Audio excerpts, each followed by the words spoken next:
On célèbre cette année les 25 ans des Simpsons, oui, ça fait 25 ans qu'Homer, Marge, Lisa, Bart, Maggie et Duffman squattent nos écrans de télé, et pourtant, il y a des choses que vous ignorez sur eux. Voici de quoi élargir votre culture simpsonesque en 10 points.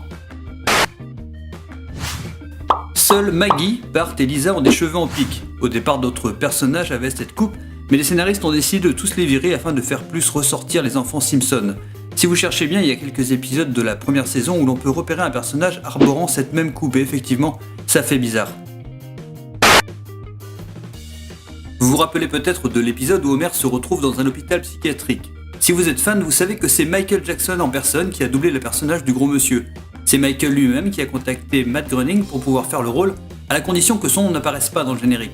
C'est donc sous le nom de John J. Smith qu'il est apparu. Par contre, pour la chanson, c'est un imitateur qui chante. Michael s'est ensuite rétracté et a décidé de finalement enregistrer la chanson. Les producteurs ont avoué ne pas vraiment savoir si la piste dans l'épisode est celle avec Michael ou l'imitateur. On vous laisse juger. Billie Jean is not my lover. She's just a girl who says that I am the one. But the kid is not my son.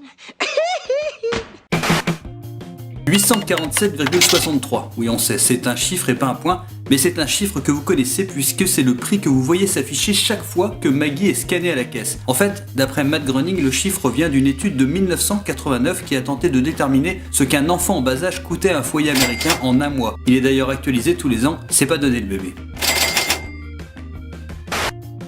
Toutes les stars ou presque sont passées dans les Simpsons, des Beatles à Justin Bieber en passant par Mark Hamill. Mais il y a encore des gens qui n'ont jamais voulu intégrer le show. Le plus célèbre exemple reste Bruce Springsteen, auquel les créateurs ont proposé de multiples apparitions qu'il a toujours refusées. Dans l'épisode de la saison 3, Un puits de mensonges, ils ont même remplacé au dernier moment par Sting, qui a accepté gentiment de faire le bouche-trou. Sympa le Sting. La ressemblance entre Homer et Krusty est délibérée. Vous vous êtes sûrement rendu compte que les personnages ont la même tête. En vrai, le fait que Bart soit en conflit avec son père mais qu'il idéalise totalement un clown qui lui ressemble devait être un élément central du scénario de départ. Les scénaristes ont même envisagé un twist où Homer se révèle être Krusty. Finalement, ça ne s'est jamais fait, mais quelques fans adeptes de la théorie du complot continuent d'y croire. Dans le monde de Futurama, les Simpsons sont une série télé. Oui, Futurama ne fait pas partie du monde fictionnel des Simpsons, mais d'une autre, dans lequel les Simpsons sont une série télé. Est-ce que c'est clair ce qu'on raconte? On s'explique. Au tout début, Matt Groening avait inséré dans un épisode de Futurama les personnages des extraterrestres, éléments pouvant prêter à confusion sur le parallélisme des univers. Mais par la suite, les seules références aux Simpsons se sont faites à travers des objets dérivés trouvés par Fry et sa bande et ne laissent plus de place au doute. Désormais, on ne sait plus trop quoi penser puisqu'un épisode crossover vient d'être diffusé aux États-Unis. Le de Maggie était omniprésent dans les premières saisons, au point où il couvrait parfois la voix des autres personnages. Trouvant l'effet gênant, les créateurs ont décidé de l'effacer peu à peu. Vous pourrez toujours l'entendre mais moins fort et surtout jamais pendant qu'une autre personne est en train de s'exprimer. Autre anecdote intéressante, c'est Matt Groening lui-même qui faisait le... C'est vrai qu'il est bien ce... Allez, on en remet un petit coup de...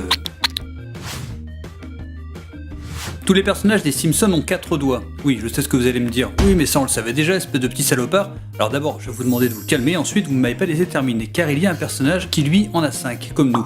Lequel est bien tout simplement Dieu en personne. Comme d'habitude, les fans obsédés ont voulu y voir un tas de théories, mais il s'est avéré que c'était juste une erreur que les dessinateurs ont réparée ensuite. Si vous connaissez Homer, vous savez qu'il fait souvent... Oui, il le fait beaucoup, à tel point que c'est devenu un des gimmicks les plus célèbres de la série. Le mot est même entré dans le dictionnaire. Pourtant, le mot n'a jamais été écrit par les scénaristes. Il est issu d'une improvisation du doubleur d'Homer, Dan Castellaneta, suite aux indications « faire un cri d'énervement ». En français, Philippe Pétieux dit « parce qu'il a du mal avec le D, c'est avec des détails qu'on écrit l'histoire ». Tous les membres de la famille Simpson portent un prénom de la famille du créateur, à l'exception de Bart, qu'il ne voulait pas appeler Matt comme lui, jugeant que ce serait un peu too much. Bart est d'ailleurs l'anagramme de Brat qui signifie gamin ou sale gosse. Pour le grand-père Simpson, il n'a pas voulu lui donner le nom de son grand-père, il a alors demandé aux scénaristes d'en trouver un. Ils ont choisi Abraham, coïncidence, le véritable nom du grand-père de Matt. Groening a trouvé ça tellement dingue qu'il a cédé. Voilà, vous en savez désormais plus sur la famille la plus célèbre d'Amérique après les Kardashians. Alors, vous saviez tout ?